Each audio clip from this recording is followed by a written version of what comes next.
अगर त्रेता में भी यही बात है, द्वापर में भी यही है, लेकिन कलयुग में मन से अगर हम किसी की सेवा कर दिए तो उसका फल है, लेकिन मन से किसी का अगर हम चुरा दिए तो उसका दोष नहीं है। इसलिए करने का ही दोष है। इसलिए कलयुग में हम लोग जो भी कर्म करें बड़े सोच समझ कर। कहते हैं कि कलयुग केवल नाम आधारा, सुमेरे सुमेरे नर उतरहि पारा। कलयुग जो है केवल, कलयुग केवल नाम आधारा, माने कलयुग जो है सिर्फ केवल नाम का ही आधार है। बेस माने जिसको कहते हैं जड़ जो है वो सिर्फ नाम है। नाम का ही अगर हम लोग जप करते रहे निरंतर तो हमारा मन, हमारा शरीर, हमारा तन सब पवित्र हो जाएगा और आत्मबल बढ़ जाएगा, जिससे हम लोग का बुद्धि निर्मल हो जाएगा। और जब बुद्धि निर्मल हो जाएगा, मन पवित्र हो जाएगा, तो सदैव हम लोग सत्कर्म करेंगे, नेक कर्म करेंगे। कभी भी किसी प्रकार का लालच हमारे अंदर उत्पन्न नहीं होगा। माने नाम में इतनी शक्ति है। कहते हैं रामचरितमानस में एक जगह स्पष्ट लिखा हुआ है कि ब्रह्म राम ते नाम, ब्रह्म राम ते नाम बड़ बरदायक बरदान, रामचरित शतकोटि महा लिन्ह महेश जी अजान। ब्रह्म राम ते नाम, ब्रह्म से बड़े राम हैं और राम से बड़ा राम का नाम है। ब्रह्म राम ते नाम बड़ वरदायक वरदान, जो वर देने के योग्य और बहुत बड़ा दानी बना दिया। किसको? देवादिदेव महादेव भगवान शंकर वर देने को योग्य और बहुत बड़ा दानी बना दिए। कौन? नाम वाला। नाम के बल पर ही प्रथम वंदनीय गणेश जी हुए। महिमा जास जानु गण रामू, प्रथम पूजियत नाम प्रधान। नाम के ही बल पर प्रथम वंदनीय हुए तो हमारे गणेश जी भी हुए हैं। इसलिए हम लोग भी नाम महाराज को पकड़ लें। तो कह रहा था कि ब्रह्म राम ते नाम बड़ वरदायक वरदान, रामचरित शतकोटि मह लिन महेश जिय। भगवान राम का चरित्र 100 करोड़ में आदि कवि वाल्मीकि ने भी दिया। आदि कवि वाल्मीकि से भी पहले रचि महेश निज मानस राखा, पाय सुसमय उमासन भाषा। रचना करके स्वयं देवादिदेव महादेव भगवान शंकर अपने हृदय में धारण कर रखे थे। और धारण करने के साथ साथ वो कह रहे हैं कि रचि महेश निज मानस राखा, पाय सुसमय उमासन भाखा। कह रहा था कि ब्रह्म राम ते नाम, ब्रह्म से बड़े राम और राम से बड़ा नाम, रामचरित शतकोटि महा लिन महेश जिय। माने 100 करोड़ सार तत्व को उसमें से जो सार है, जैसे मीरा जी कहती हैं कि प्रेम की मथनिया से दधी में बिलोई, माखन मैंने काढ़ लियो छाछ पिए कोई। उसी प्रकार से 100 करोड़ का सार तत्व जो है देवादिदेव महादेव भगवान शंकर पहले ही सार को अपने हृदय में धारण कर लिए। आदि कवि वाल्मीकि ने रामायण की रचना की। रामायण की रचना उन्होंने किया तो रामायण 100 करोड़ श्लोक में लिखे। इसके बावजूद उन्होंने कह दिया कि अगर समुद्र की स्याही बना दिया जाए और पृथ्वी को पेपर बना दिया जाए, पृथ्वी रूपी पेपर और समुद्र रूपी स्याही कम पड़ सकता है, लेकिन भगवान राम का गुणगान कम नहीं पड़ सकता है। बोले श्री वृंदावन बिहारी लाल की जय। तो कहते हैं कि पृथ्वी रूपी पेपर कम पड़ सकता है, समुद्र रूपी स्याही कम पड़ सकती है, लेकिन भगवान राम का गुणगान कम नहीं हो सकता है। राम अनंत अनंत गुना अमित कथा विस्तार, सुनिया कर जन मानी है जिनके विमल विचार। तो कह रहे हैं कि जिसका विचार जो है, जिसकी भावना जो है सुंदर है, पवित्र है, वो कभी भी इसके ऊपर असमंजस में न रहे या संशय न करे। भगवान इतने पावन और पवित्र हैं कि हर कार्य उनके लिए संभव हो सकता है, हर कार्य वो संपन्न कर सकते हैं। वो क्या नहीं जानते हैं? मांगना है तो कम से कम उनकी नाम का जप मांगे कि हे प्रभु इतना हमें दीजिए कि निरंतर आपके नाम में मैं रत रहूं, लीन रहूं। और क्या वो क्या नहीं जानते हैं कि आपको क्या चाहिए, क्या कमी है? वो तो सर्वज्ञ है। इसलिए वास्तविक में मांगे तो यह मांगे कि मालिक सबका भला करें, सबका भला होगा तो हम भी उसके अंतर्गत आ जाते हैं। कोई अलग तो हम लोग है नहीं संसार से, अनंत ब्रह्मांड नायक है। ऐसे ऐसे कितने ब्रह्मांड जिसका कोई सीमा नहीं है। आगे अगर प्रसंग बसाया तो मैं बताऊंगा कि मैंने परमेश्वर किसकी उपाधि दी गई है। मृतलोक में एक वृक्ष है गुलर, जिसको हम लोग जानते हैं, गुलर के नाम से जानते हैं। वो इतना बड़ा बड़ा पड़ता है, छोटा भी होता है, बहुत ऊपर से नीचे तक उसका होता है। तो ऐसा कहते हैं कि विराट विष्णु का जितने रोवे जो हैं वो गुलर का माने रोमा है, और उसमें फल जो लगा है वो ब्रह्मांड है। उस ब्रह्मांड में भूमि होते हैं, जीवाणु होते हैं, उसमें ब्रह्मा से एक तिनका तक हम सब एक गुलर के वृक्ष के अंदर माने ब्रह्मा भी निवास कर रहे हैं। माने वो गुलर का फल क्या है? ब्रह्मांड है। वो वृक्ष क्या है? परमेश्वर है, जो परम ईश्वर है। हाँ, जो ब्रह्मा विष्णु महेश से भी परे हैं, जिनको निरंकार से कहते हैं कि बेनो पागा चला ही सुना ही बेनो काना कर बेनो करम करे विदिनाना आनंद रहित सकल रस भोगी बिन बाणे बकता वर जोगी। माने वो निरंकार ब्रह्म जिनका इस नेत्र से देखने का क्या माने यहाँ तक माने लिखा गया है ब्रह्म वैवर्त पुराण में कि ब्रह्मा विष्णु महेश को भी उस दिव्य स्वरूप का दर्शन होने में परेशानी अनुभव होती है। तब जाकर के निरंकार ब्रह्म जो है अपने दिव्य चक्षु देते हैं, तब जाकर के इन लोगों का भी दृष्टि गोचर हो। वहां पर 1 अरब सूर्य का प्रकाश है, जिनको कि हम लोग गोलोकवासी भगवान श्री गोप वेश में 2 भुजा के रूप में निवास करते हैं। और स्वयं श्री राधा रानी उनकी वास्तविक में शक्ति है। आदि काल जब सृष्टि की शुरुआत नहीं हुई थी, ब्रह्म वैवर्त पुराण में स्पष्ट लिखा हुआ है कि सबसे पहले वह निरंकार जो है साकार रूप में गोप वेशधारी भगवान श्री कृष्ण, जो कि अंडाकार ओम जो है अंडाकार ओम, जिनको ओंकार भी कहते हैं, तो वो वाकई में स्वयं श्री कृष्ण गोप वेशधारी हैं। वो ही जो है अपने आप को 2 रूप में विभाजित कर, दाहिने अंग से भगवान श्री कृष्ण रहे और बाएं अंग से राधा रानी की उन्होंने उत्पत्ति। कुछ लोगों का मत है, लोग कहते हैं कि भगवान श्री कृष्ण का राधा जी से पाणी ग्रह संस्कार नहीं है, लेकिन ऐसा नहीं है। ब्रह्म वैवर्त पुराण में स्पष्ट मिलता है कि राधा जी का विवाह और भगवान श्री कृष्ण का विवाह स्वयं ब्रह्मा जी भंडारी वन में आकर के अपने हाथों से अपने कर कमलों द्वारा कराए हैं। और राधा का एक छाया जो है रायणा नाम के गोप से उसका विवाह हुआ। रायणा नाम के गोप से वो माने छाया थी, माने वो छाया के माने अंशा का भी अंश कहते हैं ना। हनुमान जी जाके बल लवलेश ते जीते हूँ सरासर धारी दास दूत में जाकर हरियाणी नारी। मैंने कहते हैं कि जिसके मैंने जिनके औरत को कहते हैं कि तू हरण करके लाया है रावण, मैंने जिसके लव मात्र, लव मैंने क्या है, जैसे मान लीजिए हम लोग का ये पलक गिरता है, इसके के भी मैंने कम से कम जो समय होता है, एक परम अणु कहते हैं, जो कि इस संसार में वो उड़ता तो है लेकिन पृथ्वी पर बहुत जब 0 हवा होता है तब जाकर के वो गिरता है। तो वैसे मैंने बल को पा करके तूने सचराते मैंने त्रैलोक्य में अपना स्थान स्थापित कर रखा है।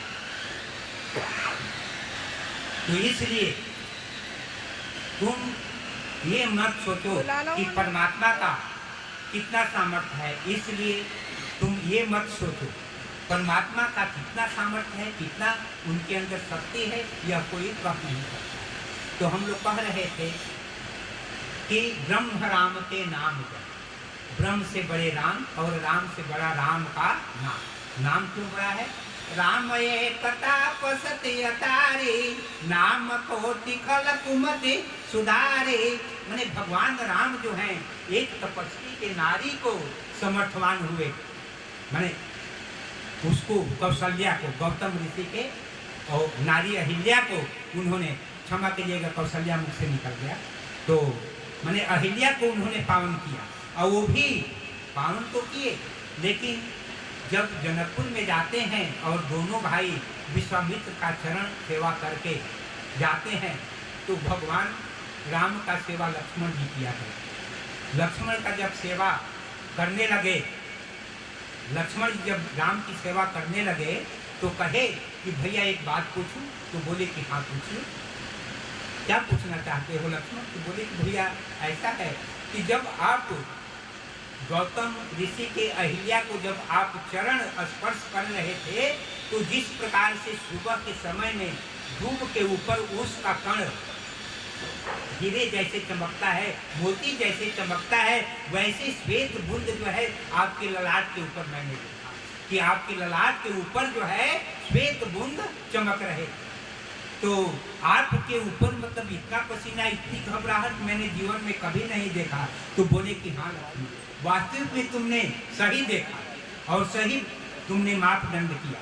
वास्तविक में ऐसा है, जीवन पर्यंत मैं अपने भक्तों की परीक्षा लेता रहा और उस वक्त हमारी परीक्षा की घड़ी आ गई, इसलिए हमारे चेहरे पे बूंद छलक रहे थे। तो परीक्षा की घड़ी में भगवान भी जो हैं घबरा जाते हैं। अब हमारे इस्लाम धर्म के सभी महानुभाव उपस्थित हो रहे हैं। मैं अपने वाणी को यहीं विराम दूंगा, खाली समय में फिर आप लोगों को मैं कथा सुनाऊंगा। बोलिए श्री वृंदावन बिहारी लाल के जय। देखिए सभी सज्जन को